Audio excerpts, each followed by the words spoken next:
Hey everyone, you're watching The Plain Bagel. Welcome to the first episode of the brand new podcast series, Dead on the Money, hosted by myself, Richard Coffin, and my coworker and good friend of mine, Derek Deadman. Also a registered portfolio manager and financial advisor with a morbid last name. This new series is going to be discussing all things personal finance, from spending and debt to saving and investing. And while The Plain Bagel has been and will continue to focus on finance, economics, and investing, and has sometimes gotten into the weeds with things, the goal with this new series is to keep things very beginner friendly in case you are just starting off for the first time, while at the same time covering interesting topics for those who are already well-rounded with their finances. Now this will be the first and only episode of the podcast we post here on The Plain Bagel, so don't worry, we'll be returning with a typical video very shortly. And if you want to follow for more episodes of the series, or you want to watch this episode ad-free since we aren't yet monetized over there, you can subscribe over at the Dead on the Money podcast YouTube channel for future episodes, or just listen in wherever you get your podcasts from. The series has been a long time coming, so very excited to be posting the first episode and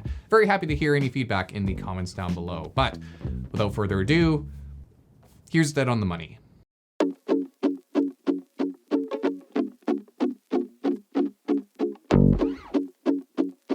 Welcome to the Dead on the Money podcast, where two money managers, Derek Deadman and myself, Richard Coffin, try to make personal finances a little less spooky.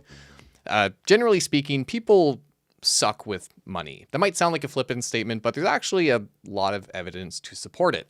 One 2015 survey by Ipsos found that roughly 66% of Canadians identified themselves as having financial habits that they needed to work on and improve. And with roughly 50% of Canadians and roughly 3/4 of Americans living paycheck to paycheck, those missteps that we might come across can have pretty dire consequences.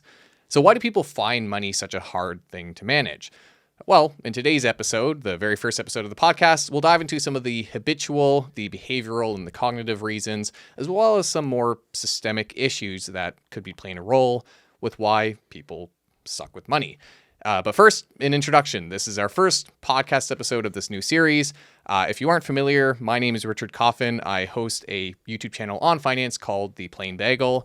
But this new series, while that channel is more focused on investments and economics, is going to be talking more about personal finance and the basics of things like money management, talking about investments, but keeping things more beginner friendly and talking about things, bringing up experience as advisors, given that Derek and I both work in the industry as registered portfolio managers. I myself have my Chartered Financial Analyst designation and my CFP designations, as well as Derek. And Derek, I'll let you introduce yourself. Thanks, Richard. So my name is Derek Deadman. I have been in the financial services industry for going on about 20 years. Means I started when I was really young. You can tell from my youthful appearance. I'm not that old, but I am as well a chartered financial analyst and a certified financial planner. I've worked at various different kind of capacities in the industry. I spent some time working for Financial Planning Standards Council, which is now FP Canada, who administers the CFP designation. I've been involved in various different kind of organizations and committees and stuff when it comes to stuff like financial literacy and financial research and stuff. I've been very passionate about personal finance and kind of how it can impact people's lives and so not only as a career, but to also kind of on a giving back kind of way. So yeah, I'm super excited to be doing with this. Richard and I, we get to work together every day too. That's right. And now we get to do a podcast. He's the famous one. I'm just, So you might recognize, if you come from the Plain Bagel channel, you might recognize Derek from a long time ago where we had one sort of offshoot podcast episode where we chatted. We get along quite a lot at work and have very similar views. That's right. With your veteran experience, especially compared to mine, I think I couldn't ask for a better co-host, given your background. And you didn't mention it, but you also worked on you were at one point the chair for the FP Canada Projections Committee. The Projection Assumption Guideline Committee, which has been around since, I can't even remember now, but 2009, 2010-ish. And so it's a committee that is in charge of kind of using a research-based approach to come up with reasonable assumptions to be used in financial planning projections, which is kind of a neat thing to be a part of. Yeah, kind of an industry resource that many advisors and planners use to make their forward-looking assumptions for planning and the like. And you were also on a subcommittee for the government regarding financial literacy. Yeah, so Canada's Financial Literacy Task Force, I was on a subcommittee that kind of helped develop the research plan, which guided a lot of what the committee was doing or the task force was doing. And I also spent some time with FP Canada, had a research foundation, so I was the chair of the research committee for that. And that committee the research foundation would raise money to kind of fund research in the area of financial planning, financial literacy, financial well-being. So definitely some interesting experience there. Yeah. So like I mentioned, definitely couldn't ask for a better co-host to start the series with. And with the similar last names, both equally morbid. Match made in heaven. That's right. We always talked about doing something. We did. And I think whether it be a firm or something. We changed the name. Yeah, that's right. It's just, I feel Deadman like it's hard, Coffin, hard to attract money, to a channel, to a company with that kind of, again, morbid I think there's a lot of money in funerals and probably so could be our new venture. That could be our side hustle. Yeah, that's right. We wanted to start with a discussion of what we call the evidence of people not being great with money, because it's easy enough to say that, but it's makes more sense to kind of give some supporting evidence for it. And so I have some numbers here I'll highlight. One being that there was a report by BDO for Canadians living paycheck to paycheck that found in 2023, 47% of Canadians identified as living paycheck to paycheck, meaning that they either wouldn't be able to meet their expenses or were just barely able to meet their expenses, leaving very little room for saving. It's actually a number that's worse in the US, with 70% of respondents likewise identifying in a Forbes Advisor survey that they either wouldn't be able to meet their expenses or just wouldn't have any leftover room for savings. So clearly a very difficult topic and probably a sensitive one for a lot of people, if not the majority of people to some degree. There's also surveys from Self.Inc. 1 in 4 Canadians also admit to overspending. I think most people can probably have some experience with that, at least at some point in their lives. And over time, we've actually seen some of these metrics get worse. In Canada, for example, the gross savings rate is below pre-2008 levels. And we've seen Canada become the highest G7 nation in terms of household debt to disposable income, with the ratio being at 185%. Meaning for every dollar of income, we have roughly $1.85 of debt in Canada. Likely, as we'll talk about, tied to real estate. But that's kind of some of the figures we have for evidence of making this claim.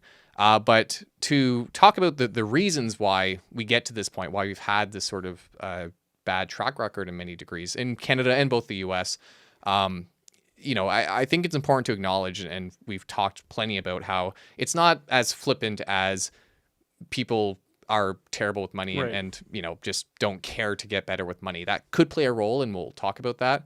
But there are a lot of reasons, and we've kind of identified 5 sort of areas. With the first being what we'll call idiosyncratic causes of financial hardships. That could be something like an unexpected medical bill, especially in the United States. That's why I pay for travel insurance every time I go down. But number one leading cause of bankruptcy in the U.S. is unexpected medical bills. In Canada, it's as you might expect, it's the overextension of credit, which I think is number 2 in the U.S. But goes to show that kind of these unexpected life situations can happen and can cause these unexpected issues. Could be lawsuits, could be medical expenses. I guess in the end, it's not always bad behavior. Sometimes it's just bad luck. Tough situation, bad luck, and but I guess it also goes to show that if possible, kind of planning as far ahead as you can, and being in a better position if you're able, having better behaviors kind of early on, which I think we'll talk about a bit more, can at least hopefully put you in a bit better of a position to weather that if you can. But I guess part of it is just recognizing that. As flippant as we are about sucking with money, because I think Richard and I are both pretty good with money. I think that's what we bond a lot about is our frugality sometimes, right? Yeah. Here we are, both with an investment management firm, and I think we both buy our clothes at Walmart sometimes and Costco and stuff, and it's just calling me out on a podcast. I'm the same way, and but do recognize too that it's sometimes there's a lot of stuff that's just beyond control. It's not just mindset. It's not just mindset, but it is it that does play a factor. Yeah, which so we'll get to. Yeah, because I think a big part of and some point I don't think we touched on, but you actually have your master's in behavioral finance or economics. Behavioral it's actually in finance, but I kind of majored in behavioral economics, behavioral finance, and so it's always been kind of an interest of mine too, and for a long time, and it's come a bit more mainstream now, but I just think it's pretty fascinating, behavior and how behavior impacts, because I'm in the business and I still make bad decisions sometimes, or often, so we'll talk about your sand stuff later. Yeah, my sand. Yeah. We'll touch on that. We could do a whole podcast on my on your volleyball sand court, addiction. my sand addiction. Yeah. But in terms of, so the first kind of situation again being idiosyncratic risks, obviously that's kind of just all encompassing. There's going to be something that can put anyone in a bad financial situation that just happens to come up. A second reason, and one that's more of a common talking point, is education. Canada, unfortunately, doesn't have a great track record with financial education in the school system. Right. And they're trying. We've seen changes over time, and I think it's been introduced as a curriculum. Yeah, I think it was. Sort of I think class. if I'm correct, I think BC was one of the first provinces to kind of institute it. I think the challenge is they institute it and they said, yes, this has to be part of what you're teaching, but I don't know if they ever ended up like developing a curriculum necessarily. They just said, here, you have to teach this, but maybe not as formal. Yeah, as formal, but I'm sure there's been more advancements. I know that was kind of part of the whole idea of this task force on financial literacy too, was that, that can't, like the government, like it was an important part, kind of, I think, that the government wanted to address, and understanding that on average, not just in Canada, but kind of, I think, globally, financial literacy isn't where it could be, and that definitely, I think, impacts it. Yeah, so can't speak to how that's being taught today, but certainly I know for sure for you and for myself, growing up, it was not anything that was even broached really in school. I think we might have brought up interest rates talking about just math class, learning how to use percentages and compounding and stuff, but that was about it. Nothing about taxes or the types of accounts you have to say. Debt, I think debt. I think I've had so many, growing up, friends who I think don't understand. And I remember, I actually remember very early in my career, when I was first working for a bank, I had somebody come in wanting their first car loan, and they had a good job, they had the income, and ended up getting declined because their credit rating was bad, and their credit rating was bad because they had taken out a cell phone plan when they were like whatever, and they didn't pay it. I didn't even know at the time that. Oh, geez. I don't even know if that's still the case, but if you don't pay your cell phone bill and it goes into arrears, then it goes in, and so they kind of admitted, it was just a bad mistake when I was a kid, and kind of thing, and it's still suffering now because of it. So they just didn't know. Sometimes you don't know what you don't know, and I think so that can definitely have an impact. And if you're not learning about debt, and I mean, credit cards can feel pretty attractive when you're 18 years old, and you're like, what? I mean, I can just spend this money and I'll just pay it later, and I only have to pay $10 a month. Amazing. Like, you don't really understand. Yeah. The hole you can put yourself in early on. So I think education is an important factor. Yeah, and for that reason too, about the age at which you pick up those skills, like when you're 18 is when you kind of start going into that space by yourself, right? You're possibly paying for your living expenses by yourself and stuff like that, and so you're forced to all of a sudden learn all this stuff yourself, and that might not be guided the right way without that kind of background education. Right. And we've seen some people try to fill that gap. I know it would have been a number of years ago now, but I used to volunteer for I forget what the name of the program was, but maybe I'll highlight it in the description. But there's a program where they would bring professionals to elementary schools, and I think it was grades 7 or 8, or actually they had a range of grades depending, and had appropriate activities. But we did like it was like a rent budgeting sort of activity, and talked about things like spending in university. I could remember what they're called, but I know it's a good organization, and they have volunteers come in, and I think they've come to my kids' schools now and stuff too, and it's interesting. Yeah. So, it's those kind of education plays an important role, and we've seen some countries do it better than we've seen in Canada and likewise the United States. But importantly, as we kind of highlight with the first reason, also not the only reason for poor financial decisions. And in fact, I kind of have to highlight that point. Norway is actually one of the leading countries in terms of financial education, in terms of the rating of their country. and also happens to have one of the highest levels of household debt to Right. income, kind of right up there with Canada. Yeah. And to that point, it kind of brings us to the third point, which is more macroeconomic variables. Right. And unfortunately, just how expenses pace in factors like inflation and the like. Yeah. Housing's been a really big one and also an important one in Canada. We've seen, for example, the price to income ratio. So it's the average price of a home to median income in Canada has increased from 4.2 times in 2004 to 7.7 times in 2024. So almost roughly a bit shy of doubling of that stat in terms of how expensive a home is relative to your income. Wow, yeah. And then the US, a bit of a lesser increase, but from 6.0 times to 7.2 times. Thanks. And obviously part of that as well is housing is kind of seen as this non-negotiable Right. expense in many people's eyes. Yeah. Like most people say, well, I will own a house at some Right. point. It's Right. almost part of the American Yeah. psychology to an extent. So as home prices have increased, people have just rolled with the punches Right. and allocated the necessary income to make that work, Right.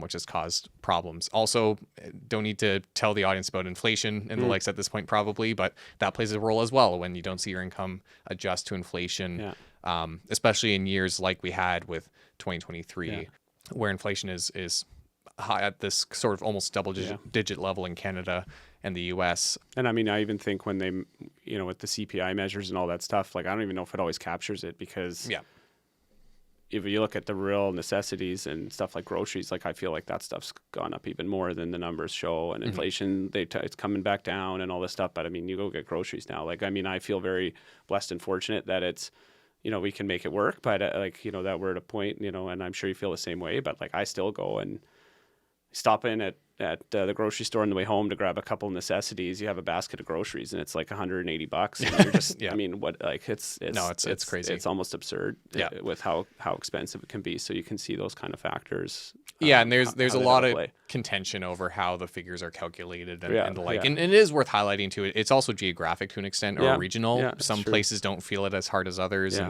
and especially major cities like Montreal, for example, is last time I went there, I couldn't believe how expensive the groceries were. But grow your own food. That's our first number suggestion. one suggestion. Yeah, jumping ahead a bit. Start your own farm. Start your own farm. Yeah. Get some chickens. Yeah, and that's an interesting one too. It's a topic I put out a video on the channel about grocery prices and the like, because a lot, there's this discussion a while ago about how some politicians were arguing that it was grocery stores were squeezing the consumer and increasing their margins during the pandemic, and that's what caused skyrocketing grocery prices. But it turned out to be more systemic than that, where the profit margins for big grocery chains in Canada did increase slightly, but in the US, where we saw similar food price inflation, in fact, worse food at home price inflation than in Canada, there was no expansion of margins, no notable expansion of the margins over that period. So now you can have the argument about who in the supply chain is increasing their margins at other people's expense, but all to highlight sort of this unfortunate systemic thing we face as consumers, just increasing prices and the frictions that come when that doesn't align with income. Yeah. Over time, we should see the two move more in step, but in the short term and even more sort of on a secular basis, they don't always match up. Right. So we've seen our housing go up, and now we're seeing everything else kind of go up, and except our wages. Yeah, exactly. And the unfortunate thing with housing is because of the investment aspect of it. Right.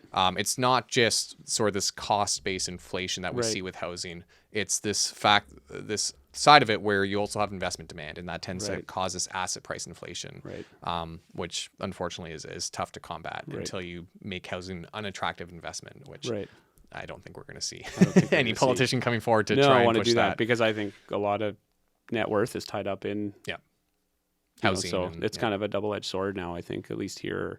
So most Canadians' retirement asset is the home they live in. Is their home they live in, right? And so if you don't want to, there's a lot of people that are counting on that equity, but then there's a lot of people on the other side knocking on the door wanting to own that home but can't afford it or don't want to afford it. And so how do you bring prices and make it more affordable without kind of taking away the equity of that's kind of existing? So it's a tough position. Yeah, I mean, we could have a whole episode just on maybe real that's the estate. next episode. It could on be real estate. real estate. Why does real estate suck? Why does real estate suck? But to that point as well, in terms of structural changes, there's also this tricky aspect with housing where, speaking of the investment side and profit seeking and the like, there's also this aspect where builders have, because of the demand, have changed the types of properties they build to be more focused on the higher end, sort of higher price tag properties. So there's less of that affordable housing that's actually being made. We've seen some rules implemented in Canada. I don't remember the threshold, but there's a percentage of rooms in an apartment building that need to be made affordable. But it's not enough to kind of force companies to make affordable properties. Because they're going to still do what is in the best interest for their bottom line. And, So we see this sort of premiumization of the properties being built, and that doesn't help as well, right? Most people would say, hey, I don't care that I could get this really nice property with granite countertops. I can't afford a property. So I'd rather, give me what you can. I just want a roof over my head and own it. So unfortunately, that aspect as well comes into play with this stuff. However, we kind of alluded to it at the beginning, but what kind of aspect of money management that I find super interesting that you did your master's in, so I assume you would as well, is the fourth kind of reason, which is the behavioral and cognitive reasons, the psychology side of money and why there's kind of this uphill battle we face when dealing with money.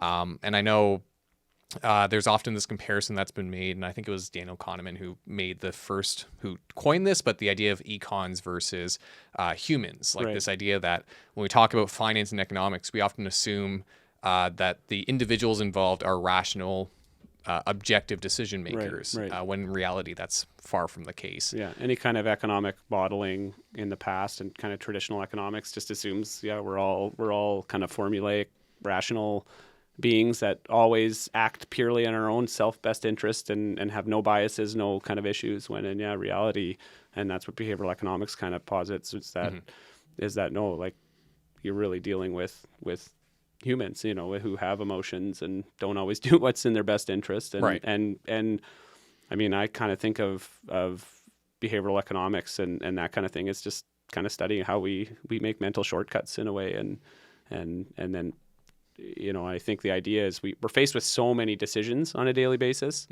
and all these decisions, all this data, and we just are try to be efficient with it, and we take kind of shortcuts and use different biases to kind of process stuff, and that kind of can lead to sometimes less than optimal decisions, I guess. And that's kind of a easy way to put it, I guess, in a way, right? And I think it's almost when, not to self-promote in any way, but when you talk about advisors, this is kind of one of the biggest areas they can provide sort of a benefit in. I'm okay with us self-promoting. Well, to avoid the conflict. Right. I think that's by far the lowest hanging fruit that an advisor can offer in terms of benefiting clients. Absolutely. And one kind of benefit of kind of the education side of it is becoming aware of these biases, because you can't inherently get rid of them, but if you recognize them and acknowledge them, you can mitigate them to an extent. And there's many we could talk about, and we brought up the name of Daniel Kahneman, sort of call him the founding father of the space to an extent. But he did a lot of studies on how people not entirely focused on money, but just the mental shortcuts that people would take when processing information. And that sort of led to this discussion of how that applies to money. And there's sort of this breakdown of cognitive biases and emotional biases, and calling back to the days of the CFA program where you have to memorize all these. Stuff but they are pretty interesting. So cognitive biases being errors we make in processing information. So how we manage the input and how we turn that into output when it comes to money. And emotional being how our feelings can impact our decision-making process. So I have a few here to highlight. There's base rate neglect is one that comes up a lot. The idea of ignoring sort of the base probabilities of an event when making a decision around money. That's pretty common when it comes to, speaking of investments, a hot investment that you're seeing do really well, or vice versa, penny stocks and call it alt cryptocurrencies and the like. Assuming that, they have a chance of skyrocketing in value when the base rate would argue the vast majority of penny stocks and and cryptocurrencies Yeah. don't do very well Yeah. when you kind of aggregate all the information.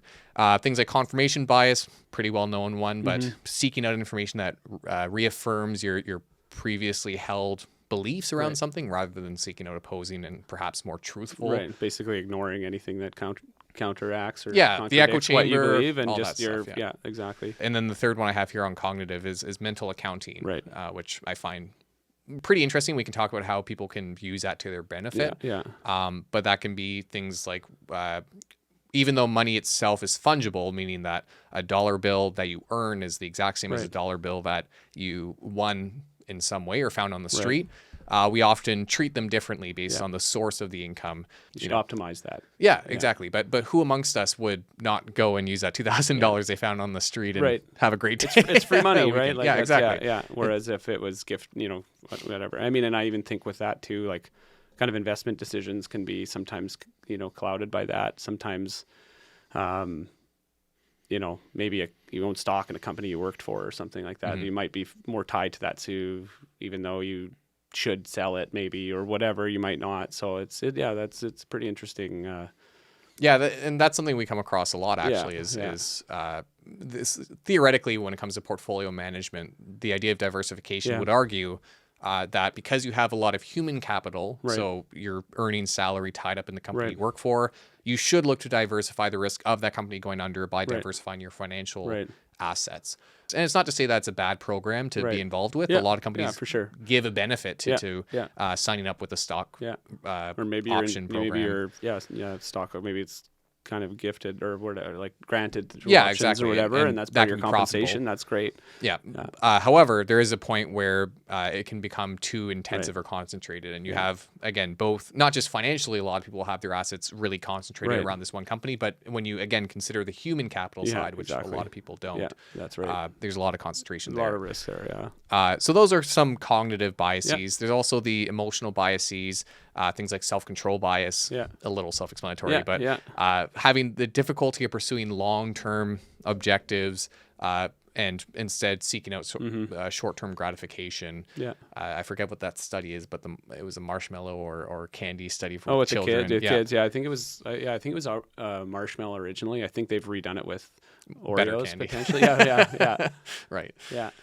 The idea being that there was a study that showed that kids who were able to delay gratification, the experiment started to get background. It was like a big longitudinal study too. So they actually like followed these kids for a long time, and they found that kids who had shown more self-control, because basically I think what they did is they left them in a room. They kind of told them they were doing something else, and I think they said I can't remember if they either said just don't eat it, or if they said if you eat it now you can have one, but if you wait till later you can have two, kind of thing. Yeah. And I think, of course, probably, like I'd probably just go and take that one marshmallow now. But I think the kids that were able to delay, they showed later in life, like much later in life, like they tended to be, studies and any research is always based on averages and whatever. And there's always exceptions, but they tended to be more successful down the road. And I know they've replicated that study with success as well. So yeah, it's interesting. Yeah, no, it's and just bringing it back to money management, it's kind of that same idea where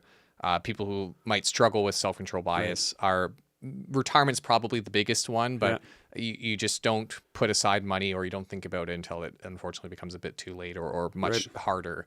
And the unfortunate things with say saving for retirement and the like, people really hit it over the head, the idea of compounding and how great it is. But it's true that the earlier you start, the better. And the further you delay saving for retirement and investing and compounding returns, it exponentially increases the amount of money total that you actually have to put aside for retirement. So it makes it a lot more difficult. Another really kind of well-researched one, emotional bias, is what's called loss aversion. The idea of really wanting to avoid that feeling or sinking feeling when you lose something, and that can make you more conservative with your money management. So a bit interesting when you talk about money management, but you might think that's a good thing that you're more conservative with your decisions based on losses. It still leads to irrational or less objective decisions when it comes to managing money. And when it comes to investments, it's actually something that can be really hampering. A lot of people will avoid investing altogether Right. because they want to avoid the feeling of losing money on the swings of the market, when most investment professionals, or money management professionals, obviously an investment professional might have a little bit of bias towards investments, but most money management professionals will tell you that investing really helps with a lot of your financial objectives. Right. I mean, we're achieving. talking in an environment of high inflation. Like if you put your money in under the mattress, the cost of goods is going up higher than, so you're actually losing money. And I think, we talked about Daniel Kahneman. It was Daniel Kahneman and his kind of research partner, Amos Tversky, who really came up with loss aversion. That was kind of one of their big original papers that Daniel actually ended up winning a Nobel Prize for. Right. But it's interesting. I don't know if this is exact, but basically kind of what the research shows is that losses tend to hurt us twice as much as a kind of equivalent gain makes us feel good in a way. So you're if you have, a gain or a potential loss, you will, they're not equal, like in your brain, even though they might be kind of equal probabilities, that the pain that you're trying to avoid of that loss might make you kind of change your decisions you make. And yeah, it's pretty interesting. Yeah. So I know what you're talking about. So yeah, I think it's a factor of two exactly. It's pretty much what the studies showed anyway. Yeah. And what they did was they asked people basically whether they would be willing to take a given set of bets. And, rationally, any bet that has a positive expected outcome is one you should pursue. Right. So to put that into perspective, if you had a 50% chance of either gaining $100 or losing $100, it's a wash. You could either not take it or take it. And technically, your expected return is $0, meaning you're expected to be the same you started. Right. However, if you had, say, a 50% chance of losing $100 and a 50% chance of gaining $101, technically that is a positive outcome, and you should theoretically take that bet. However, most people would probably say no. That extra dollar is not worth the potential $100 downside. And so what they found was that most people, the threshold at which if you keep increasing, $102, $103 was double the loss amount. So meaning that people would take the bet if they had $200 of upside, but $100 of downside. And again, that can, that conservatism might benefit in some ways in certain decisions. It's not to say you should always go and, bet your money on every chance you see positive outcome with. Right. And actually one point they argue, I believe it's in that book, or it might be a Nudge I'm thinking of, but they talk about the idea that those bets make the most sense when you have the ability to retake it over time. So obviously if you're able to do the 101 versus $100 any given time just once, that's not going to be very attractive. But if you could say replicate that 1,000 times or redo that bet up to 1,000 times, then arguably you should absolutely do that, because you're going to be able to eventually, get that probability sort of outcome. However, two times is kind of the ratio there. And the interesting thing with it is in the book Nudge, which was written by Richard Thaler and Cass Sunstein. That's it, Sunstein. And in this book, where they talk more about kind of policy and political and economic policy, and how to use behavioral economics to inform policy. They talk about the idea of with insurance. Generally speaking, the rule of thumb is that you should always maximize your deductible, because it minimizes your cost of insurance. Right. The constant that you're always paying no matter what. The constant you're always paying, And mathematically, they argued in this book that the cost of the insurance will always outweigh the benefit of the higher deductible, or the lower deductible, sorry. Right. Meaning that you should arguably always try to expand your deductible to decrease your cost, because to your point, you're decreasing a certain cost while only increasing a potential cost. And generally speaking, the odds are more in your favor if you take that approach. So interesting stuff like that when it comes to loss aversion, how that impacts our rationality with money. And I'm, again, to the point that most people can probably relate to, finding $20 isn't as great as losing $20 feels bad. Right. Yeah, that's right. It's much more gut wrenching. It is when you lose the $20. There's also status quo bias, which is pretty self-explanatory, but the idea that it's very hard to make changes with your finances. It's why things like subscriptions are an absolute killer. unfortunately something much of the Yeah. industry is moving towards. Yeah. We're going to be subscribing for our computers in the near future, I'm True. sure. Well, I think what I've kind of found interesting, even this was years ago when I was doing my master's, but a lot of this kind of stuff and a lot of these biases, I think, really have been kind of well known more in marketing. And there's, because I think marketers and companies were pretty good at exploiting some of these biases, and They I figured mean, it the out idea, a long time ago. Yeah. and the idea of status quo, it's all about inertia. And I think they understand that inertia can be a pretty powerful force. And if it's just you're just kind of on that path, it's kind of hard to break off of it. And I think, once you kind of subscribe to something, and that's why they have all these kind of freemium models. They try to get you hooked, and then they get you subscribed, and then they just kind of, I think, the whole gym industry has made a living, pretty good living, I think, of people that pay and don't go, right? That's right, yeah. Gyms and even TV subscriptions,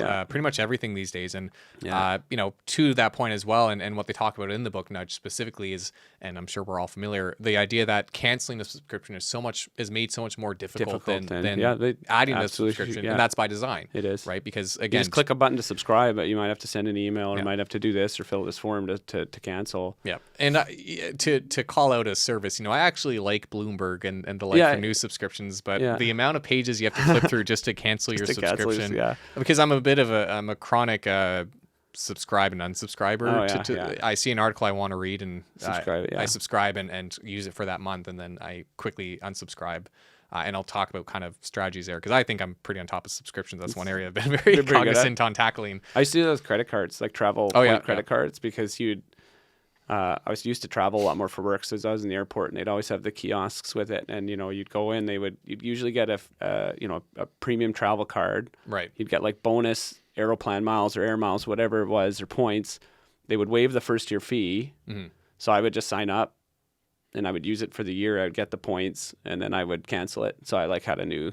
But it kind of got to be a bit of a pain. At a certain point, the marginal benefit. Then I had kids and all that stuff, and now I just don't have time for that. Well, to that point, actually, one point that you had mentioned before is this idea of mental scarcity. So those were kind of some emotional and cognitive biases, but on top of that, there's also this idea of like you mentioned, mental scarcity. So maybe you can talk a bit to that, but the idea of getting more busy and how that can impact. Well, yeah, that's interesting. So there's actually a book called Scarcity. It's a really good book, but it's by two researchers. I can't remember where they're from, like UCLA or something, or Stanford. But they kind of position, and it kind of goes against almost with, we were talking about the financial education piece and the financial literacy and like how important that is.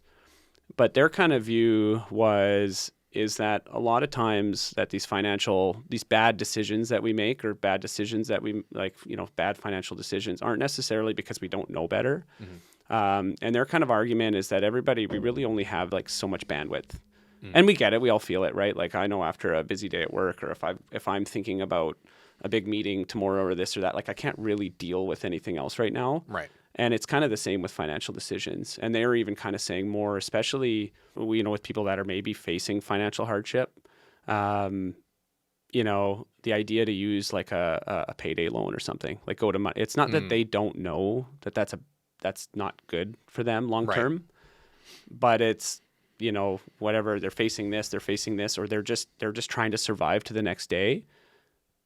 That's all they have the bandwidth to deal with. And so that's kind of a big thing too. And I think that's kind of an interesting one. And I think it kind of resonates, because I can see how it impacts other areas of my life. Like I'll make some, if you're tired, or if you're really into a big project at work, or I coach a lot of volleyball for my kids, and I'm busy doing this, plus I got my day job. And then all of a sudden, I don't know, like the furnace breaks down or something. You're just like, and you just take the easy, quick thing, and then you look back after, and maybe I overpaid, or maybe I should have got more quotes, but I just needed to get it done. Yeah. And so I think that's kind of a factor too. And it's a good book. I recommend it. It was pretty neat. It's on my to read list. I haven't read it yet, but because you had recommended it before. But it's almost unfortunately what makes getting good with finances difficult for people in lower income brackets and the like. And it's sort of that death spiral, right? Where it is. You're in a stressful financial situation, so you take more shortcuts and the like. And you, to your point, you have less bandwidth to go and figure out a budgeting and perhaps look for a higher income, or this is not to speak on that, but if I have a stressful day, fast food is kind of the biggest thing for me. That's a good example of it, actually, too. Yeah. Eating out more and going to restaurants and the like is kind of a crutch, I guess, is a way to put it, for other stresses in life. And it's hard to be on top of finances when you have all these other factors. So it's, again, to the point of we talk about people having these factors work against them. It's very tricky when it comes to money. And I think that's kind of part of it as well, as when you can say, when we say mindset is a big part of it, it's not the Dude Bro podcast of just gotta will yourself through it or motivation and What's stuff. That? I remember watching like Oprah with my wife like 10 years ago or something, and it was like that book, like The Secret, and it was like you just need to will it into existence. Just manifest. And it was like, I think they had someone on there's like the example. I still remember this. It's not like I watched Oprah a whole lot. Maybe this is closer to 20 years ago. I don't know. Time flies.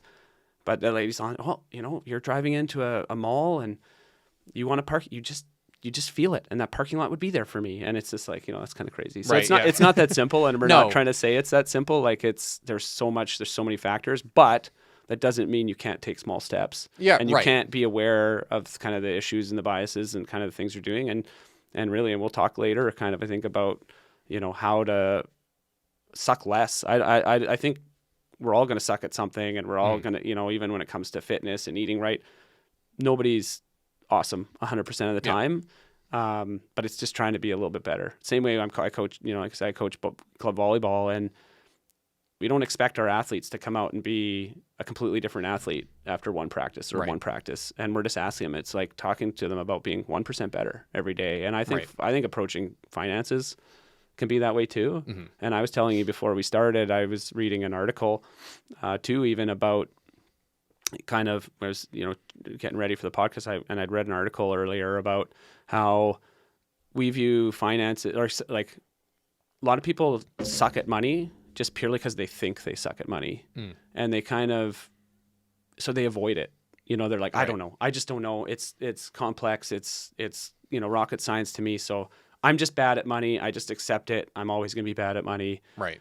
And I think, you can see in other areas of life, I think people can be like that too. Like, I'm just not good at it. So I'm just going to ignore it kind of thing. And I think, and maybe, hopefully for a couple of people watching the podcast or whoever, like just, reading a book or starting to get a little more interest in it, might realize it's not a foreign language. Like it's not, and you don't need to, it's kind of like if you want to start eating healthy or be healthier, you don't need to go on this major, huge diet right away. Like maybe just start making a few small changes, and those changes kind of snowball over time, and maybe you'll realize like it can get better, can be better, but yeah. So no, it's tricky. And I think part of it too, which I don't know if I don't think we talked about it, but a lot of people talk about, it's in Thinking Fast and Slow, that book by Daniel Kahneman, this idea of, as alluded to in the title, we have these two sort of systems, and there's the slow and patient and critical thinking side of our brain, and then there's the impulsive and reactionary side of our brain. Yeah.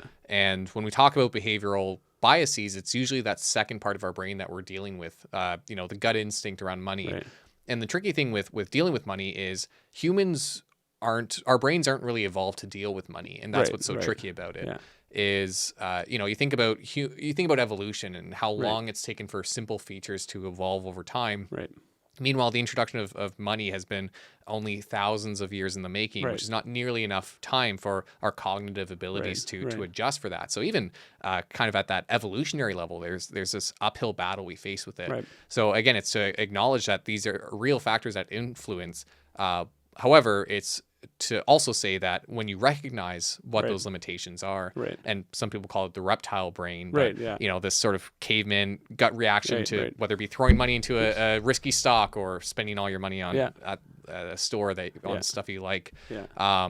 When you recognize that those factors are at play, it makes it easier to tackle. Yeah. And kind of the last point, the fifth sort of factor we highlighted here in terms of why people might suck with money is more that social influence that plays a role. And I think this is unfortunately a really big one that for most people, it's circumstantial, right? You don't inherently pick your friends based on their financial habits. Right. You have interests and the like, and maybe that is related to how you spend and you see yourself and how they approach stuff. But unfortunately, if you hang around with individuals or if you have family members who Right. are bad with money, it's more likely to translate and for you to adopt that similar mentality.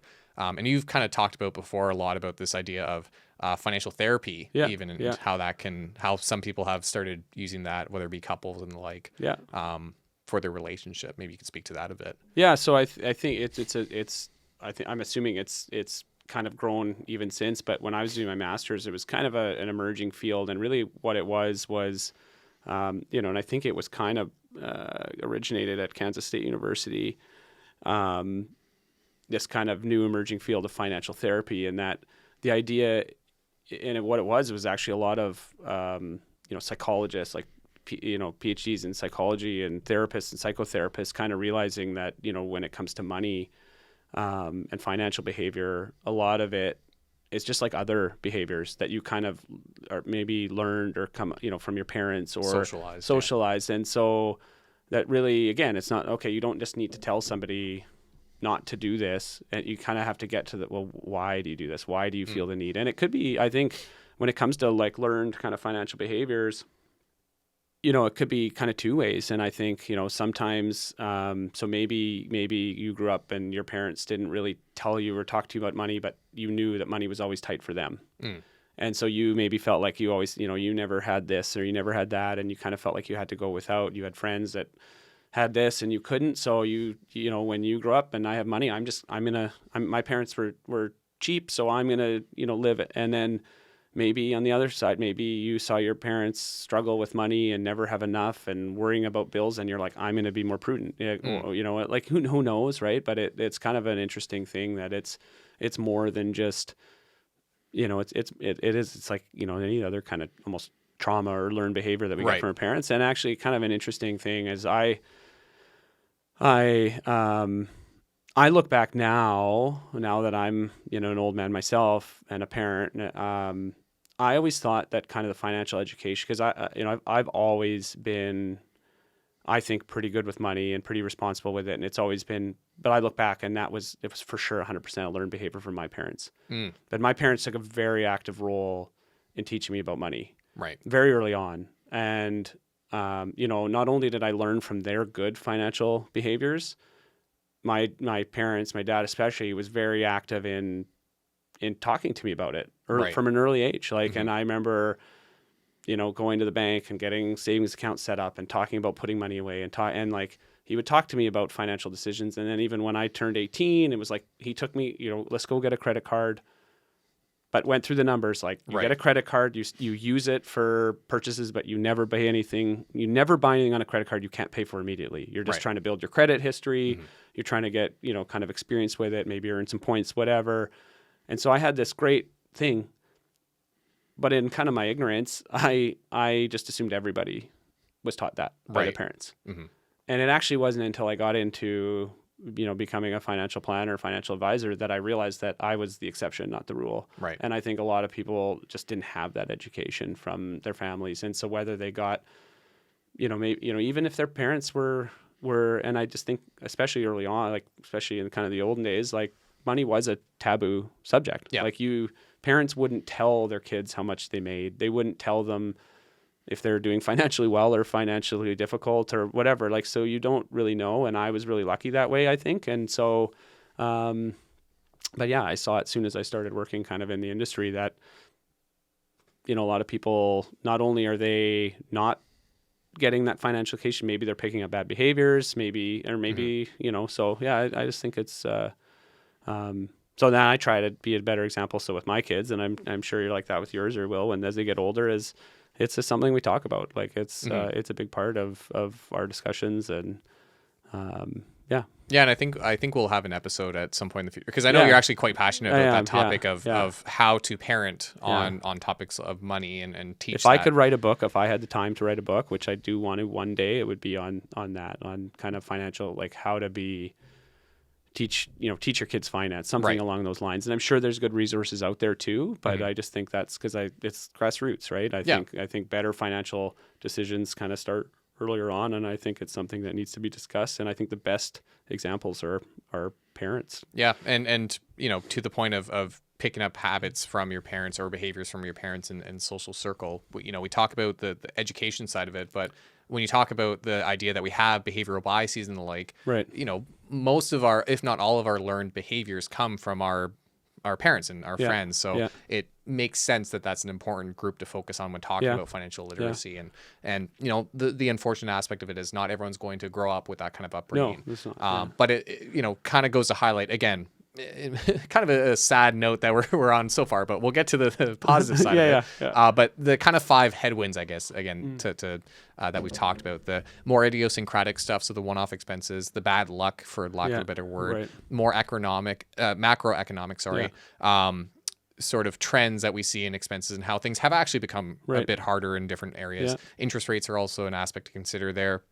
Not only were housing prices increased, but we also had rising interest rates that made housing affordability incredibly difficult, especially over the last couple of years.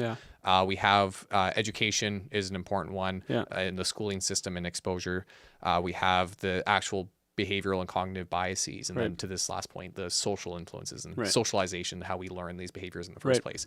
Now we can talk about the positive side, or at least... can I add one thing? Yeah. How are we for time? I don't want to be... No, we're good. We're good? Okay, go ahead. Just kind of on the social influence one, something that I just again kind of gotten from experience was, sometimes like if you tend to be with people that are bad with money or make, it's like anything. If you hang around with people that make other bad kind of life decisions, like you're more likely to kind of partake. Like that's kind of your social group. But I've seen it too in my career that it's not even that. Like it's not just like, oh, so don't hang out with people that are bad with money necessarily. I've seen it where kind of if you're with people or if your kind of friend group or your social circles are around people that have a lot more than you do, they may be spending well within their means, but there's kind of that keeping up with the Joneses kind of aspect too. And like I was working with a family, I won't give names or professions or anything, but like it was a professional working couple. They had like combined income of like $700,000-$800,000. And this was in like 2008, 2009. When that meant something. When that meant something. Now that's like middle class, so that's these costs. But the very high income earners, great family. I really enjoyed working with them. And by no means am I trying to say they were like destitute or struggling, but they were struggling with a little bit of debt. They hadn't saved, but for the life stage they were in, they weren't financially prepared for kind of retirement and stuff. And for me, being very young, for me at that time, having a salary was probably less than they were paying in income tax, a lot less than they were paying in income tax. I'm thinking like, if I make this much, I was young, I was married. I'm like, if I could make this much money, like I'd be able to retire in 10 years kind of thing. And and I just really struggled. But the more I got to know them and kind of the situation and be able to help them, I realized that they were, here they are in this bracket making, $700,000-$800,000, great. But a lot of their friends and their social circle were like next level. And so when you looked at what their expenses were, like it really was like they're out going on these trips and they're doing this and doing that with these people who going on a $50,000 heli skiing tour is just a drop in the bucket. But for them, making $700,000-$800,000, but having kids in university, having all these other expenses, they were having to kind of go paycheck to paycheck to keep up with that kind of lifestyle. And so that was always something that kind of picked with me, is I realized like, whether you make $50,000 a year or $500,000 a year, you can still struggle. Yeah. Like it's not just about making more money all the time. And it's not even like they were necessarily like, they're not out wasting money on all this stuff, but they were like kind of trying to live the life that their social circle in a way was. And they were kind of on the low end of that when it came to income relative to the stuff that they were doing. And so, that always kind of stuck with me. That's kind of it as well, is there's a benefit. I think it's weird that we might seek out people who we think are wealthier and the like and try to associate with those people. It kind of points to the other direction where maybe you should... Yeah, we're not saying don't hang out with rich people, but just don't try to keep up with the rich people. Yeah, exactly. And I think the best situation, which I find myself in, is when you are in a group with like-minded people where there's frugality there and you benefit from that. And but unfortunately we don't have much control over that. Right. And Yeah. it's not to say you should go and drop your friends if they're spending Right. too much Right. money. Yeah. But it is an influence. Yeah, on, it is. On Yeah. how So you maybe spend just money. recognizing it and don't feeling the need to kind of keep up, like be okay with not joining in the trip or something if Yeah. you know you can't, Yeah, if exactly. that's not within your budget or whatever. Yeah. Yeah. So, and to that point, we can talk about some of the strategies for Yeah. being better with money.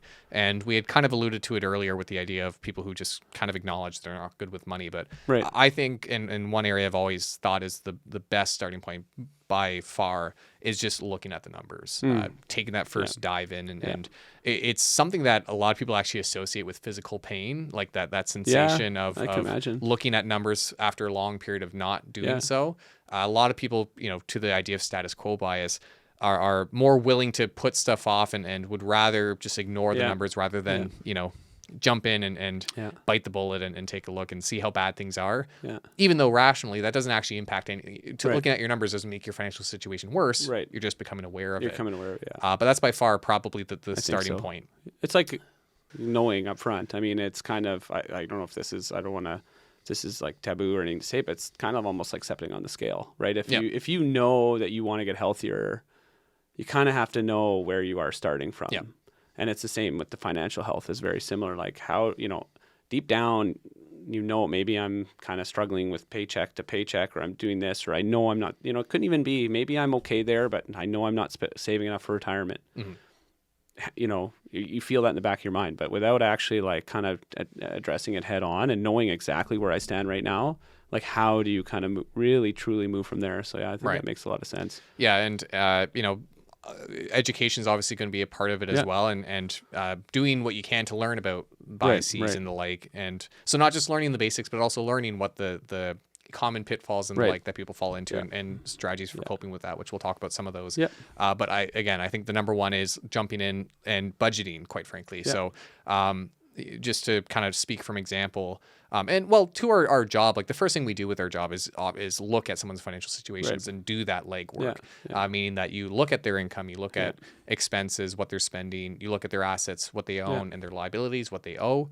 And you do the math to see, are you on track? Are you going to be able to retire with the nest egg or amount saved that you need? That you want, or are there changes that need to be made? Do you need to increase your income? Do you need to decrease your expenses? Focus on different areas. So that's the first step you do with the financial planner. So personally, that also makes sense to be the first step to do if you're trying to get ahead yourself. It's your starting point, is doing the budgeting. And I know for myself, I'm probably a bit more anal than most people with it, but every month when I pay off my credit card, I actually have a spreadsheet with all these categories, and I go through every line item on my credit card and I classify each one under and it's just things like groceries, the mortgage and utilities, and then discretionary items. And those are somewhat like going out is one of the categorized things. So I look at how much I'm spending every month on and even on Tim Hortons coffees and the like. It might surprise you. Yeah, exactly. And it might be like, you know what, if I really, because in the end, it's sometimes about balance and trade-offs, and it's not like, okay, well, I'm never going to go to Tim Hortons again, or I'm not going to have that Starbucks or whatever. Right. It's about, okay, well, I want this, but I also want this. Yeah. Well, how much of this am I willing to give up to get this? Yeah. And it's not, nobody's saying, well, it's dumb if you do that. You'll see, I know there's kind of out there that, well, you just should never do that. That's just such a waste of money. Well, it's not really, it's kind of up to you to decide what's a waste of money, but you need to at least acknowledge how much you're spending on it to decide. And so if I say, well, okay, maybe I'm a little too much of that, and I'm willing to kind of dial that down to put myself on a little bit better of a financial footing. Yeah. That makes sense. Yeah. And I alluded to it earlier. We didn't end up talking about it, but I think we've both kind of had this idea of it's not about being incredibly frugal to the point that you're not enjoying life, right? Yeah. And we mentioned your sand that you purchased. So a bit of background: Derek is really into volleyball and beach volleyball. Yeah. And he has his own court in his backyard. Two courts now, actually. And how much sand? What was the weight of sand you bought? So now each court is roughly a little over 300 tons of sand. So I don't know how much that costs, but I assume it's not cheap. Yeah. So, but I'll just say that, but thousands and thousands and thousands within of your dollars means, of quality within my means, and I weighed. It was. To get to personal. I mean, I'm a former varsity volleyball athlete. Like I've played volleyball my whole life. I love it. I coach it. My kids both play it. I coach beach volleyball, indoor volleyball. I love it. I've wanted to have a beach volleyball court Right. for a long time. Mhm. But, it wasn't until, about 5 years ago that I was in a position where I could do that Mhm. without, having to make other financial sacrifices. So Right. I wanted it 10, 15 years ago. Sure, yeah. And you know what? My knees would have liked me having it better then, and I'd Sure, been even yeah. better still. But I wasn't willing to kind of sacrifice, paying down my mortgage and saving for my kids' education and doing all those other things just so I could have this amazing court in my backyard, which is now 2 courts. Right.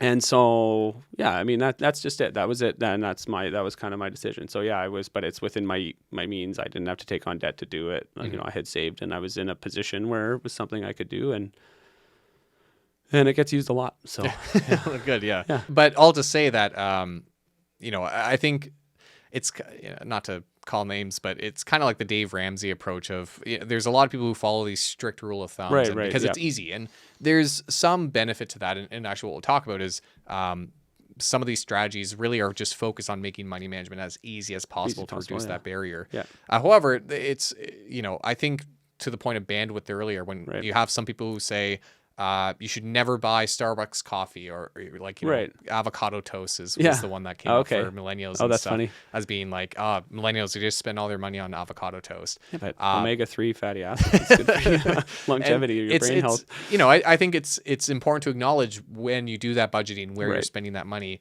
but it doesn't have to be that decision. The cold turkey of Right, I'll never right. buy avocado toast again, or I'll never buy Yeah. a Starbucks coffee. I think it's actually more important to find where's my Yeah. bandwidth that I can free up some of this money. That's what it is. Because It's all about like life is balance. That's what I've always. I mean, I've even worked with clients my whole career. That's what I kind of try to preach or to get is kind of balance, because I've seen it the other way. I've had clients, work with clients now, and we tend to work with higher net worth clients, where it's kind of the opposite. It's kind of like you should be spending more money, right. because how much money do you want to die with? Like, and it's a weird thing to say. And like for most people, they're like, that's kind of crazy to think about. But, like that is like, and I've seen it before where people are so frugal maybe, or they're so kind of focused on Conservative. being too conservative that they're like missing out on stuff now. And so, but then on the other side, you don't want to be so focused on today Yeah. that you're actually kind of robbing your future either. So why, it kind of, because again, you never know how long you're going to live or how long we're going to be here. So if you're like sacrificing everything right now for this future that you may not have, or you don't know exactly what's going to exist. So it's kind of trying to balance the both. And that's what I've always felt. It's like anything. It's like your personal health. Doesn't mean, I like to Never have a treat exercise ever again, and watch what I eat, but that doesn't mean I'm, eating celery only and all that Right. stuff too. Like you still, live a little as well and find that balance. That being said, yeah, like having a Starbucks every once in a while, like you will see people be like, it's a waste of money. You should never do that. Mm-hmm. If you're the type of person that can't just have one, Yeah, then maybe you do have to cut it which out. is where the budgeting comes in. It's Yeah, where if the you find budget, you're right? spending hundreds of dollars a week on Starbucks, and it's then- you're either all in on it or all out. Then that's your own personality, and you kind of have to figure that stuff out on your own. But I think balance is kind of an important factor there. Yeah, and so speaking of balance and figuring these strategies out, like I mentioned earlier, this idea of and what a lot of these tips are really just trying to make things as easy on yourself as you can. And I do think the idea of maybe not eating out as much can work for some people, Right.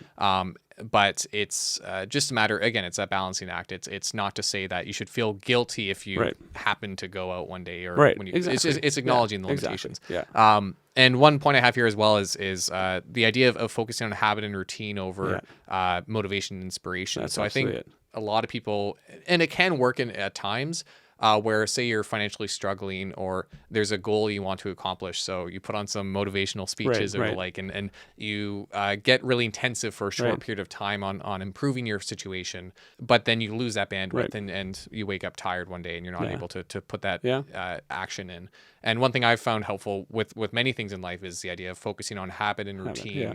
over that inspiration, which is the point of doing small steps, but consistently. Consistently. And that can be a lot better than doing large steps Yeah. inconsistently. Yeah, it was. I listened to a podcast, it was like a couple years ago or a year or two ago, but it was a professional beach volleyball player actually. And that was kind of the message. And it always stuck with me too. Cause I think of this stuff as a coach, stuff that I'm trying to now help with young athletes that I coach. And he's kind of saying like, it can't be about kind of your motivation or your desire or whatever, because everybody's motivated to succeed. Like there isn't anybody who's like, I don't want it. I don't want it. Right. And you need to be motivated, sure. Mm-hmm. You need to have the motivation, but that's not enough. Mm-hmm. It's discipline. At least from an athletic standpoint, that was the word he used. That's because he just kind of described. He's like, everybody you meet wants to be an Olympian or wants to be this or wants to be that, but it's the discipline that you have. That's kind of what determines, like, you need to find discipline, and with discipline, it's kind of the same thing with habits and all that stuff. So yeah, I agree with that. And I know you've mentioned it before, but I'm going to butcher the name, but the Ulysses strategy. Yeah. So it's this one was kind of, again, there was a group of researchers that had come out with this. Was they came up with this kind of specific to savings and retirement savings specifically, but they talk about Ulysses. And I think it's from the book, like Homer's Odyssey, I believe. But it's Ulysses was like the ship's captain, and it was it's this story of I think it's the Sirens, which is like, these mythical creature women or whatever that, like, they had the siren song, and if you heard them, you would go to them, and then you'd go to your death, whatever. I don't know exactly what it was. So this Ulysses, he came up with this strategy. He put like wax earplugs in all of the people of the ship, mm-hmm. so that they couldn't hear it. He needed to still kind of hear and give guidance or whatever, so he didn't do it, but he had his men tie him to the mast of the ship. Right. And said, under no circumstances, because I'm going to hear that siren song and I'm going to want to do that. Yeah. Don't untie me. Yeah. And so, and this, the way that the story goes is that he, sure enough, he hears the siren song and he's tied and he wants to go, but, so it works and they get through it, whatever. But really the crux of it is, it's really recognizing that you're human, mm-hmm. and recognizing that, yes, I want to make the good decision right now, but the closer I get, I'm probably going to not want to make that good decision. Yeah, there's going to be impulses and... So I'm going to find a way to kind of automate that good decision. And so they're kind of talking about strategies. I think they even used it. They called it SMART, SMRT. It's like save more tomorrow.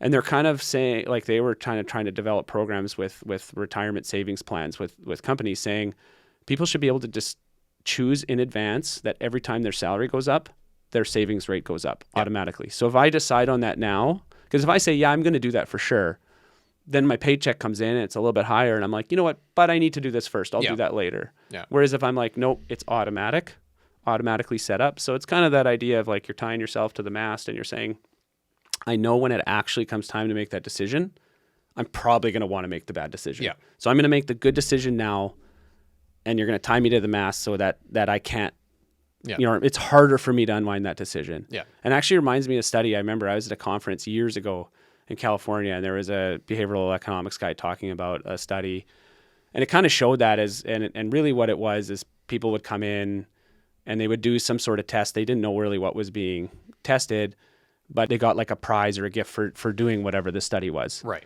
And basically they got to choose a healthy option or an unhealthy option. They didn't know that's what it was, but it was like a fruit or a chocolate kind of, let's just say that.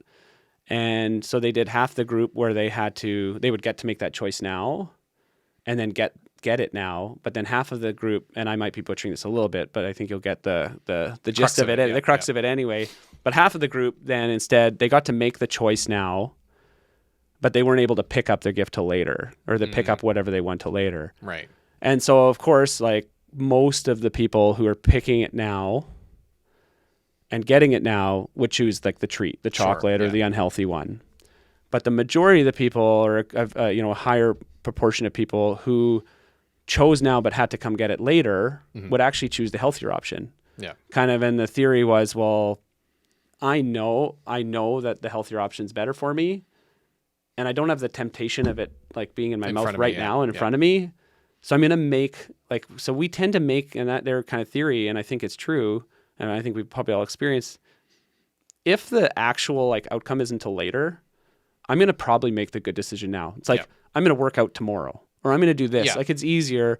Whereas if it's right now in front of you, and then they kind of went further, and then part of half that group, when they got there to pick it up, they said, well, you can change your mind if you want, to half of them. And a vast majority of those people, when they got there, even though they had chosen Discard rail. the good one, if they get that choice again, they end up switching kind of Right. in real time. And that's kind of, I think that kind of goes with this whole Ulysses strategy of like, no, you got to really make sure you're tied tightly there to the mast so that you don't kind of go back on that good decision. Yeah, it's interesting because it's so much easier to make good decisions for your future self Right, because it is. Yeah. you are in a neutral state and it's about, but in the moment you The have these emotions impulses. are gone. The emotions are yeah, gone. exactly. And The rational, and it goes like, sorry to interrupt you, but this is going to happen a lot in our podcast. me interrupting you, likewise, by the yeah, way. no worries. I think I got you earlier. But it's so. just kind of going in my mind because you were talking about Daniel Kahneman and this whole system 1, system 2. Mm-hmm. And that, if you read that book, Thinking Fast is Thinking Slow, that like they even say they oversimplify it, and it is important to know that, he is a psychologist first and, Yeah. And so, but it's super interesting, but he talks a bit about how, or it really is about how you have this kind of brain, that part of your brain, it's just fast and it helps you make fast, quick decisions. And then you have this rational brain. And really it's designed that if it's an important decision, your rational brain's supposed to kind of be able to step in and say, hold up there, Yeah. quick brain. I'm actually going to think this through because Yeah. there's a lot of decisions we face on a day-to-day basis that it's good to have a quick brain. Like Sure, if you're trying to crossing the street or crossing the street, or you're trying to, like you need some gum at the gas station. Like, do you really need to spend 20 minutes kind of doing a full analysis of cost benefit benefit, analysis of flavor versus value? Like you don't, it's just, this one looks good. I like the color of this one and I'm going to take it, or this one's 2 for $4, so I'm going to take it, whatever. But I think the idea is that our and part of, I think, can even go to kind of part of the solutions is understanding that our rational brain isn't always that good at coming in and overstepping our quick kind of brain. Yeah. And so that's just, I think, an important kind of thing to understand, so that sometimes we got to make sure, okay, got to slow down. But when I'm thinking about a problem for tomorrow, or I'm picking something for later, scheduling, yeah.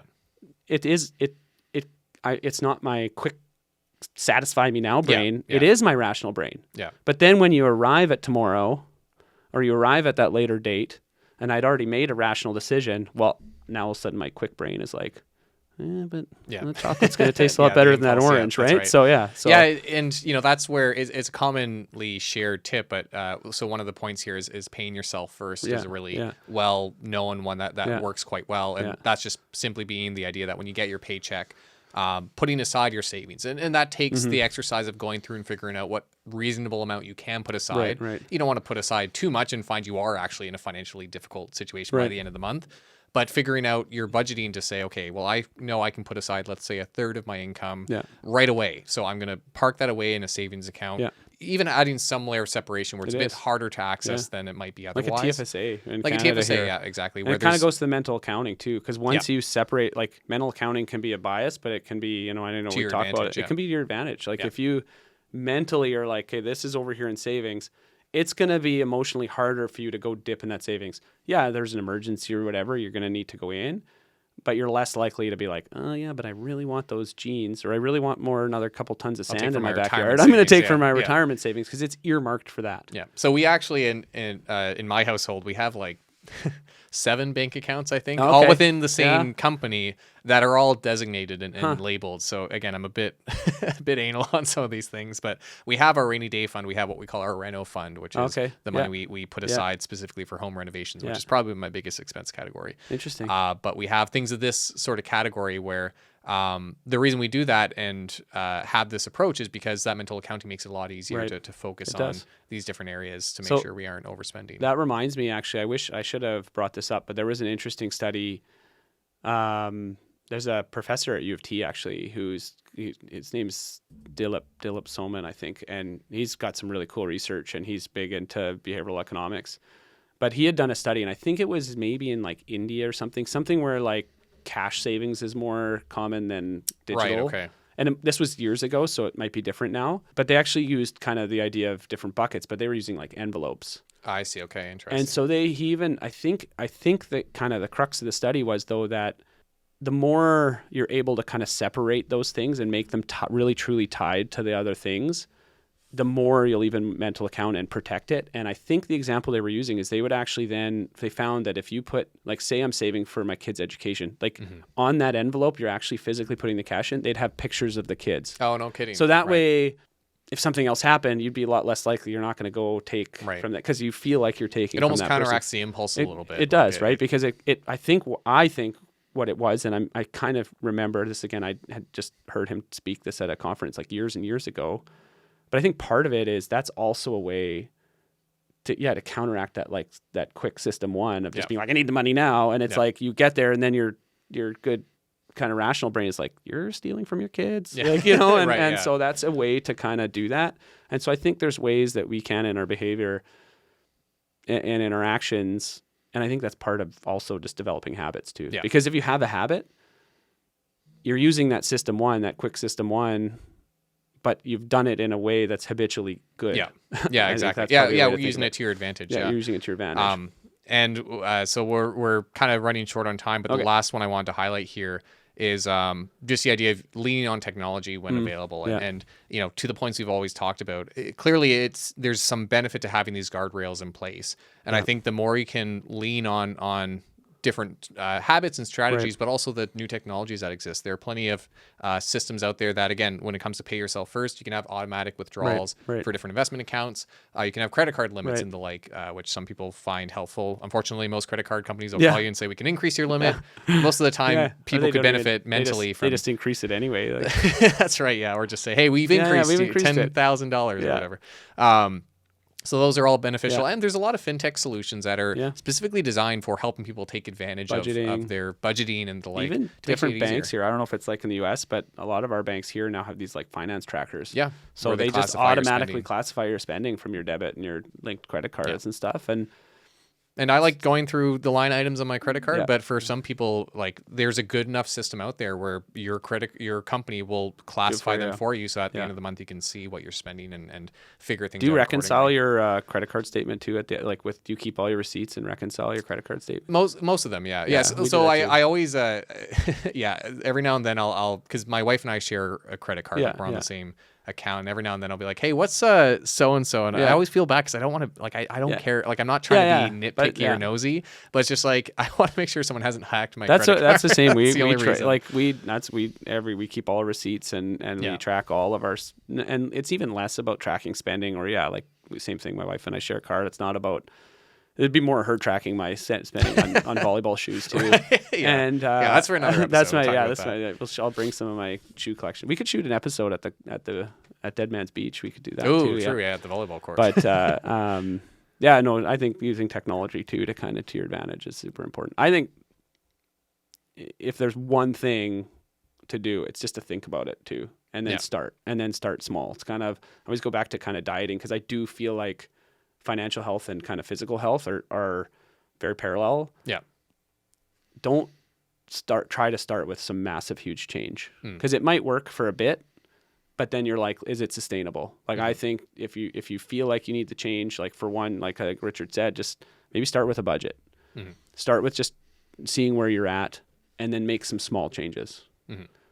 And then those small changes kind of snowball into like bigger changes and better habits. And then you'll see like over time, you're in a better position, and it's just more sustainable because you're kind of just changing your overall approach. And so a lot of stuff you can do to make it as easy on yourself as possible. And kind of, a point to end on is, again, to sort of acknowledge it's not just about mentality and sort of fixing your brains. Like, this is all stuff that can help most people in their situation. Right.